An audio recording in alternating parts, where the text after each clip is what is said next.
Assalamu alaikum dear students, myself Naveed Ahmed. I'm here to teach you biology for grade 12. We were discussing chapter number 24 and the today's topic of discussion is natural selection and artificial selection. Students, अब इनमें से एक तो ऐसा है जो हम खुद परफॉर्म करते हैं जो कि आर्टिफिशियल सिलेक्शन है और एक ऐसा है जो कि नेचुरल इन्वायरमेंट के अंदर हो रहा होता है, यानी कि उसमें इन्वायरमेंट और जेनेटिक वेरिएशंस दोनों रोल प्ले करती हैं। किस तरह से है, कैसे है, सीखने के लिए चलते हैं लाइट बोर्ड की तरफ। Students, we are going to study natural selection and artificial selection. अब ये बात तो आप जानते हैं कि एवोल्यूशन प्रोसीड होती है, यानी कि अगर हम एवोल्यूशन की बात करें तो एवोल्यूशन हमेशा हो रही होती है। ये ओवरऑल अगर देखा जाए तो एक पॉपुलेशन में हो रही होती है। यहाँ पे हम डिफाइन कर सकते हैं एवोल्यूशन को first, that is change with passage of time, change with passage of time, यानी कि हम वक्त गुजरने के साथ जो चेंज आता है इन इनहेरिटेड करेक्टरिस्टिक्स, यानी कि हम इसमें स्पेसिफाई करते हैं कि ये इनहेरिटेड करेक्टरिस्टिक्स के अंदर जो चेंज आता है दैट इज़ बेसिकली एवोल्यूशन। यानी कि इसके जो मेन पॉइंट है वो आप तो एक तो ये कह सकते हैं कि ये जो चेंज है एक, और दूसरा इनहेरिटेड करेक्टरिस्टिक्स के अंदर। स्टूडेंट, इनहेरिटेड करेक्टरिस्टिक्स ऐसी करेक्टरिस्टिक्स हैं जो कि जीन्स ट्रांसमिट करती हैं, या आप ऐसे कह सकते हैं किसी भी ऑर्गेनिजम्स के जेनेटिक्स में जो मौजूद है, डीएनए के अंदर जो मौजूद है, वही traits parents to offsprings transmit होती हैं, तो उनके अंदर चेंज जो है वो एवोल्यूशन है। अब ये एवोल्यूशन हम बात कर लेते हैं कि होती किस में है, that is occurring in a population. ये एक पॉपुलेशन में होती है। तो पॉपुलेशन क्या है, इसको आप डिफाइन पहले भी कर चुके हैं, वही है जो हमने प्रीवियसली डिफाइन किया हुआ है। हम कह सकते हैं ग्रुप ऑफ इंडिविजुअल्स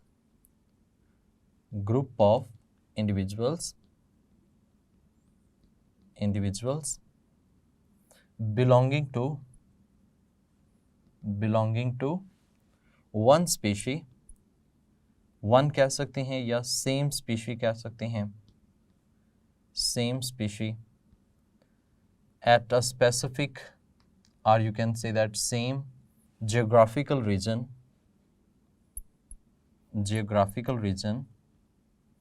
इसको आप geographical region भी कह सकते हैं, हम इसको habitat भी कह सकते हैं। हैबिटेट वो जगह होती है जहाँ पे उन्होंने रहना होता है। तो स्टूडेंट, यहाँ पे एक ग्रुप ऑफ इंडिविजुअल के हम जिक्र करेंगे, और ये भी याद रखिएगा कि वो एक ही स्पीशीज से बिलोंग करते हैं और वो सेम एक ही हैबिटेट या ज्योग्राफिकल रीजन्स में एग्जिस्ट करते हैं, उनको हम पॉपुलेशन कहते हैं। अब इस पॉपुलेशन के अंदर दो तरह से चेंज आएगा, यानी कि हमने बात करनी है उनके जेनेटिक वेरिएशंस की। तो ये जेनेटिक वेरिएशंस हम दो तरह से ला सकते हैं, और ये जेनेटिक वेरिएशंस चेंज आना ही क्या कहलाएगा, एवोल्यूशन कहलाएगा। यही तो हमारे पास एवोल्यूशन है। अब क्वेश्चन इज दैट कि डार्विन ने जो एक ऑब्जर्व किया था, एक तो पॉइंट उसका था कि वो नेचुरल सिलेक्शन है, लेकिन इसके साथ साथ एक और पॉइंट है जिसे हम आर्टिफिशियल सिलेक्शन के नाम से मेंशन कर सकते हैं। सो इन दोनों पॉइंट्स को हम यहाँ पे एक्सप्लेन करते हैं कि नेचुरल सिलेक्शन कैसे है और आर्टिफिशियल सिलेक्शन जो है वो किस तरह से रोल प्ले कर रही है। तो पहले हम जिक्र कर लेते हैं आर्टिफिशियल सिलेक्शन का। स्टूडेंट, ये तो बात आप जानते हैं कि सिलेक्शन जो है हम यहाँ पे जो बात कर रहे हैं वो है स्पेसिफिक डिज़ायरेबल कैरेक्टरिस्टिक्स जो हम किसी भी ऑर्गेनिजम्स के अंदर चाहते हैं, यानी कि we are going to select specific characteristics in a living organisms which are beneficial to us, जो हमारे लिए बेनिफिशियल होती हैं। तो यहाँ पे सिलेक्शन का मतलब ये है कि हम बेनिफिशियल कैरेक्टरिस्टिक्स को सिलेक्ट कर रहे हैं। बेनिफिशियल ट्रेड्स कह सकते हैं, कैरेक्टरिस्टिक्स कह सकते हैं, हम उनको क्या करते हैं, सिलेक्ट करते हैं। अब इसको सिलेक्ट करना आर्टिफिशियल मतलब नेचुरल तरीके का नहीं है, हम खुद करते हैं, यानी कि बजाते खुद हम उसमें चेंजिंग लाते हैं। तो how we can do it, हम कैसे कर सकते हैं? तो we right now we are able to perform genetic engineering हम इस वक्त इस काबिल हैं कि हम क्या परफॉर्म करते हैं, जेनेटिक इंजीनियरिंग। जेनेटिक इंजीनियरिंग का मतलब ये होता है कि हम स्पेसिफिक जीन्स को सिलेक्ट करते हैं और फिर दूसरे ऑर्गेनिज्म में ट्रांसमिट करते हैं, ट्रांसमिट करके अपनी मनपसंद बेनिफिशियल कैरेक्टरिस्टिक्स ट्रेट्स जो होती हैं उनके अंदर डेवलप करवा लेते हैं। आप इसको ऐसा भी कह सकते हैं कि इसको करवाने वाले जो ऑर्गेनिजम्स होते हैं वो ब्रीडर्स होते हैं, यानी कि जो ये काम करते हैं। अब वो ब्रीडर जो है एक काम करते हैं, जिसे हम सिलेक्टिव ब्रीडिंग भी कह सकते हैं, यानी कि इसके लिए जो हम प्रॉपर टर्म यूज़ कर रहे हैं तो वो एक सिलेक्टिव ब्रीडिंग की टर्म जो है वो भी यूटिलाइज की जा सकती है। स्टूडेंट, सिलेक्टिव ब्रीडिंग का मतलब यही है कि हम बेनिफिशियल कैरेक्टरिस्टिक्स, यूजफुल कैरेक्टरिस्टिक्स को एक्यूमुलेट करते हैं, उनको हम इकट्ठा करते जाते हैं और आहिस्ता आहिस्ता वो इतनी चेंज हो जाती हैं कि जो हमारे पास अभी एग्जिस्टिंग वैरायटीज़ हैं, राइट नाउ अगर हम बात करें एग्जिस्टिंग वैरायटीज़ हैं या फिर जो हम खुद से डेवलप करते हैं, these are enough change from wild wild varieties से बहुत ज़्यादा चेंज है। स्टूडेंट, वाइल्ड वैरायटीज़ वो हैं जो नेचुरल इन्वायरमेंट में मौजूद होती हैं। अब मैं आपको एक छोटी सी एग्जांपल दूं तो बिल्कुल ऐसे ही है जैसे कि आप एक फ्रूट जो है वो किसी जंगल से, यानी कि जो नेचुरल जंगल है वहाँ से जाके अटेन करें, और एक ऐसा फ्रूट जो कि किसी फार्म से ले रहे हों, यानी कि जो फार्मी हम जैसे वर्ड यूज़ करते हैं, तो उन दोनों में कितना डिफरेंस होता है। तो ये जो डिफरेंस है, ये जो चेंजेस हैं, ये चेंजेस हम खुद लेकर आए हुए हैं, हमने खुद उसमें चेंज लाए हैं। और ये जो चेंज आया है that is with the help of genetic engineering, यानी कि सिलेक्टिव ब्रीडिंग की मदद से ये हमने काम किया हुआ है। और ये काम कर रहे हैं ब्रीडर्स, ये जो है ये काम कर रहे हैं जिसमें वो अपनी डिज़ायरेबल कैरेक्टरिस्टिक्स जो होती हैं, बेनिफिशियल कैरेक्टरिस्टिक्स जो होती हैं, उनको ज़्यादा एक्यूमुलेट करते हैं और बाकी जो कैरेक्टरिस्टिक्स हैं वो आहिस्ता आहिस्ता क्या होती जाती हैं, ख़त्म होती जाती हैं। Because we are existing varieties की अगर हम बात करें तो हम कह सकते हैं कि इसमें बेटर यील्ड है। बेटर यील्ड आप ऐसे कह सकते हैं कि इसकी पैदावार जो है वो पहले से बेहतर है, इससे हम ज़्यादा बेनिफिट ले सकते हैं, फूड के रिसोर्सेज जितने भी हैं उनको हम इसमें यूटिलाइज़ कर सकते हैं। तो ये सारा काम जो है इसमें भी क्या हो रहा है, जेनेटिक में चेंज आ रहा है, जेनेटिक वेरिएशंस आ रही हैं। तो डार्विन ने ये कहा कि अगर जेनेटिक वेरिएशंस इस तरह से भी आती हैं, यानी कि हम चेंज ला सकते हैं, तो that is can also done with the help of artificial selection. ये आर्टिफिशियल सिलेक्शन भी इसमें रोल प्ले कर रही होती है। तो आर्टिफिशियल सिलेक्शन भी ये जेनेटिक वेरिएशंस एवोल्यूशन में रोल प्ले करती है। अब देखिए इसमें एक और बात भी है कि आर्टिफिशियल सिलेक्शन जो है that is for short life, या आप ऐसे कह सकते हैं शॉर्ट टाइम स्पैन। थोड़े से ही वक्फे में, थोड़े से टाइम के अंदर ही हम एक नई वैरायटी जो है वो डेवलप कर लेते हैं, in a very short time span हम कह सकते हैं। और हम ऐसे भी कह सकते हैं कि इसमें जो बेसिकली कैरेक्टरिस्टिक्स डेवलप होती हैं, ये कैरेक्टरिस्टिक्स जो होती हैं दीज आर इनहेरिटेबल, ये इनहेरिटेबल होती हैं क्योंकि हम इसमें भी जेनेटिक्स को ही चेंज करते हैं, उसके अंदर जेनेटिक्स को ही वेरिएशंस लाते हैं। अब जो ब्रीडर्स होती हैं इसमें वो अपनी यूज़फुल कैरेक्टरिस्टिक्स आप ऐसे कह सकते हैं विच आर बेटर अडेप्टेबल, यानी कि बेहतर तरीके से सर्वाइव करती हैं, अडेप्टेबल, वो इसमें डेवलप करवाई जाती हैं और उनसे ज़्यादा अच्छे तरीके से ग्रोथ जो है वो पॉसिबल हो पाती है। तो इन शॉर्ट आप ऐसे कह सकते हैं कि अगर आर्टिफिशियल सिलेक्शन भी परफॉर्म की जाए तो that cause genetic variation and that genetic variation leads to evolution. वो किसकी तरफ लेके जाएगी, एवोल्यूशन की तरफ लेके जाएगी। अब स्टूडेंट दूसरा पॉइंट जो है वो हमारे पास है जी नेचुरल सिलेक्शन। अब नेचुरल सिलेक्शन की बात कर ली जाए तो उसमें एक अलग से अंदाज होता है, ठीक है।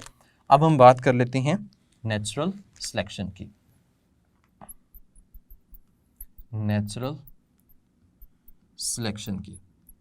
स्टूडेंट, ये नेचुरल सिलेक्शन का फिनोमेना, इसके स्टेप्स हम प्रीवियस लेक्चर्स में हम कम्प्लीटली डिस्कस कर चुके हैं, जिसमें क्या होता है कि ओवर पॉपुलेशन के बाद आपस में वो स्ट्रगल फॉर एग्जिस्टेंस के बाद फिर सर्वाइवल ऑफ द फिटेस्ट, और अल्टीमेटली एक नई स्पीशीज़ जो है वो क्या हो जाती है, बन जाती है। तो और नेचुरल सिलेक्शन में क्या होता है कि डिफरेंट अडेप्टेशंस प्रोड्यूस होती हैं। स्टूडेंट्स ये जो अडेप्टेशंस हैं या नेचुरल सिलेक्शंस हैं कब काम करती है? 2 टाइम काम करती है। एक तो हम कहते हैं जब इस पॉपुलेशन के अंदर इनहेरिटेबल वेरिएशंस आती हैं। क्या आता है? इनहेरिटेबल वेरिएशंस आती हैं। जब इसमें इनहेरिटेबल वेरिएशंस हैं एक, और दूसरा इसमें एनवायरमेंटल फैक्टर्स इन्वॉल्व होते हैं। दूसरा इसमें क्या इन्वॉल्व होता है? एनवायरमेंटल फैक्टर्स इन्वॉल्व होते हैं। स्टूडेंट जब ये दोनों फैक्टर्स इन्वॉल्व होते हैं तो उस वक्त एक नई अडेप्टेशंस क्रिएट होती है। अडेप्टेशन हम कह सकते हैं द चेंज, बेटर चेंज और good change in any living organisms which make them able to live in that environment. यानी कि इसको हम प्रॉपर्ली डिफाइन करना चाहें, हम ऐसे कर सकते हैं that is a useful change या फिर better change, good change, better change in living organisms, change in life or living organisms to better adapt in that environment, to better adapt in given environment। हम उस environment के अंदर बेहतर तरीके से जब better तरीके से adapt होते हैं तो इस तरह की जो change होता है that change is known as adaptation। मिसाल के तौर पर अगर एक लिविंग ऑर्गेनिज्म एक जगह पे रह रहा है, जब वो उस जगह पे रह रहा है तो उसके अकॉर्डिंगली वो अपने आप को चेंज करता है, यानी कि वो इन्वायरमेंटल फैक्टर्स हैं। दूसरा ये है कि उस पॉपुलेशंस के अंदर इनहेरिटेबल वेरिएशंस आएंगी, और ये inheritable variations you know that किसकी वजह से आएंगी? मेयोसिस, सेक्सुअल रिप्रोडक्शन की वजह से आएंगी, which are going to develop a specific characteristics, which are going to make a specific characteristics to be adapt in that given environment, ताकि उस गिवन एनवायरनमेंट में क्या हो सके? अडेप्ट हो सके। तो ये जो जेनेटिक वेरिएशंस और एवोल्यूशन का काम है, एक तो हमने कहा आर्टिफिशियल सिलेक्शन है पहला पॉइंट। दूसरा पॉइंट हम इसमें कह सकते हैं कि नेचुरल सिलेक्शन जो है वो भी इसमें क्या करती है? रोल प्ले कर रही होती है। तो दोनों किस्म की सिलेक्शन जो है वो इसमें रोल प्ले कर रही होती है। लेकिन नेचुरल सिलेक्शन में एक ये है कि natural selection it is very slow process. हम कहते हैं कि ये थोड़ा सा स्लो प्रोसेस है as compare to artificial. Artificial तो हम जल्दी से करवा लेते हैं, खुद ही अडेप्ट करवाते हैं। तो इसकी बात की जाए तो it is a slow process, ये स्लो प्रोसेस है। It take long time span, यानी कि ये जो है वो ज़्यादा टाइम स्पैन जो है वो ले रही होती है अपने आप को डेवलप करवाने में, यानी कि ज़्यादा टाइम स्पैन लेती है। दूसरा हम ये कह सकते हैं कि जो अडेप्टेशंस होती हैं, adaptations can also be, it is not worthy to say that it is also inheritable. ये भी कैसी होती हैं? इनहेरिटेबल होती हैं। लेकिन एक बात याद रखिएगा, एक ऑर्गेनिज्म जो अपनी लाइफ में अपनी अडेप्टेशंस लेता है, मतलब वो कुछ अडेप्टेशंस डेवलप करता है, कुछ चेंजेस लाता है, दैट इज़ नॉट इनहेरिटेबल, वो आगे इनहेरिटेबल नहीं होती। ये तो वही बात हो जाएगी ना जो कि वो साइंटिस्ट ने कहा था लामार्किज्म में, कि उसने ये कहा था इनहेरिटेंस ऑफ एक्वायर्ड कैरेक्टरिस्टिक्स, यानी कि these are the acquired characteristics which are going to be get in their on life, अपनी ही ज़िंदगी में वो अटेन कर रही होती हैं। That is not going to be converted into, not going to be inherited into the next generation, वो नेक्स्ट जनरेशन में ट्रांसमिट नहीं हो रही होती। तो इस सेंस में हम कह सकते हैं कि जो अपनी ही लाइफ में अटेन की जाती हैं वो तो इनहेरिटेबल नहीं है, लेकिन जो वैसे ओवरऑल इन्वायरमेंटल स्ट्रेस की वजह से आती हैं या फिर ओवरऑल उन ऑर्गेनिजम्स के जेनेटिक्स में आती हैं, जेनेटिक वेरिएशंस की वजह से आती हैं, वो जो जेनेटिक वेरिएशंस की वजह से आ रही हैं, these are going to be transmitted to next generation, वो अगली नेक्स्ट जनरेशन में क्या होती हैं? ट्रांसमिट हो रही होती हैं। तो इन शॉर्ट आप ऐसे कह सकते हैं कि नेचुरल सिलेक्शन जो है इसका मैकेनिज्म, वो जो थ्योरी ऑफ नेचुरल सिलेक्शन है उसमें प्रॉपर्ली एक्सप्लेन किया गया।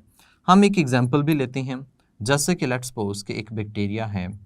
बैक्टीरिया, आजकल के बैक्टीरिया जो होते हैं these are going to be antibiotic resistant. Antibiotic resistance मतलब इन पे एंटीबायोटिक, पुरानी एंटीबायोटिक्स जो होती हैं उनका कोई इफेक्ट नहीं होता, ये एंटीबायोटिक रेजिस्टेंट हो जाते हैं। अब ये जो एंटीबायोटिक रेजिस्टेंस है ये इन्होंने अपनी लाइफ में कैरेक्टरिस्टिक्स अटेन की है, अपने आप को एंटीबायोटिक से क्या करते हैं? प्रिवेंट करते हैं। तो ये एक अडेप्टेशंस है इनके अंदर। तो ये adaptations time to time vary करती हैं, प्लेस टू प्लेस वेरी करती हैं। अब ऐसे भी हो सकता है कि एक जगह पर वो बहुत ही बेनिफिशियल हो, लेकिन दूसरी जगह पर वो कैसी हों? डेट्रीमेंटल हो, या फिर एक जगह पर यूजलेस है, मतलब उनका कोई काम नहीं है, तो मे भी हो सकता है जहाँ पे वो डेवलप किए हैं उस जगह पर वो बेटर हों। तो ये जो अडेप्टेशंस होती हैं, चेंजेस होती हैं, ये हम अडेप्टेशंस की बात कर सकते हैं। तो ये क्या करती हैं, वेरी करती हैं, और ये डिपेंड करती हैं इन्वायरमेंट के ऊपर। ये डिपेंड करती है कि कौन सा टाइम है, किस टाइम पर होगा, टाइम टू टाइम इनके अंदर क्या आएगा, चेंज आएगा। प्लेस टू प्लेस की अगर हम बात करें तो उसमें भी वेरिएशंस हो सकती हैं। हो सकता है कि एक जगह पर बहुत बेनिफिशियल हो और किसी दूसरी जगह पर जाकर उनका कोई ऐसा यूटिलाइजेशन ना हो। तो इस ओवरऑल टॉपिक में जो कि आर्टिफिशियल और नेचुरल सिलेक्शन था, बताया ये गया है कि अगर आर्टिफिशियल सिलेक्शन हो या नेचुरल सिलेक्शन हो, डार्विन ने दोनों को पॉइंट आउट किया है, दोनों की वजह से जेनेटिक वेरिएशंस आती हैं और दोनों जो हैं वो किस में इन्वॉल्व होती हैं, एवोल्यूशन में इन्वॉल्व होती हैं और एक नई स्पीशी बनाने में क्या होती हैं, रिस्पॉन्सिबल होती हैं। अब इसमें एक बहुत ही इंपॉर्टेंट एमसीक्यू बन सकता है, due to which evolution occur, alpha option में हो नेचुरल सिलेक्शन, बीटा में हो आर्टिफिशियल सिलेक्शन, चार्ली में हो बोथ ए एंड बी, और डेल्टा में हो none of this, then what will be the correct answer?